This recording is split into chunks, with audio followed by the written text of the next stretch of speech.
Here's some help for the Coulomb's law problems if you're having struggles with those. Again, as I mentioned in the instructions, I would definitely get a piece of paper and a pencil and maybe even a calculator to try and solve these problems. All of these problems are going to use Coulomb's law, which says F is equal to K times Q1 times Q2 all over R squared. Remember, K is a constant called Coulomb's constant. Q is a charge, so we have two of those, and R is the distance between the charges. So this is proportional reasoning, so rather than using actual numbers, like actual charges, we're just looking at what happens if we make the charge twice as big or half as big or 3 times as big, that kind of thing. So before any change happens, these forces attract, or these charges attract each other with a force of 72 units.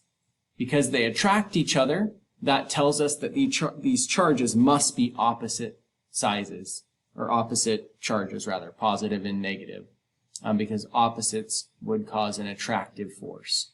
So it says charge 1 is cut in half. So for Q1, we write down 1/2.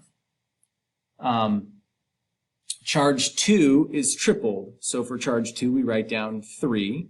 Remember, those are multiplied by each other. So 3 times 1/2 is equal to 1.5. And the radius doesn't change because it doesn't say anything happens to the radius.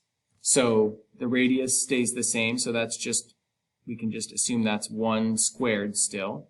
So we write down 1 squared, which is just 1. So 1/2 divided by 1 is equal to 1/2, or excuse me, 1.5 divided by 1 is equal to 1.5.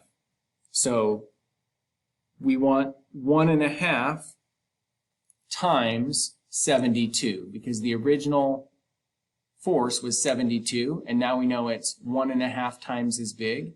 So we take 72 and we add to 72 36, because that's 1/2 of 72, and we get the answer of 108, and we check our work, 108, and check our answer, and sure enough we got it.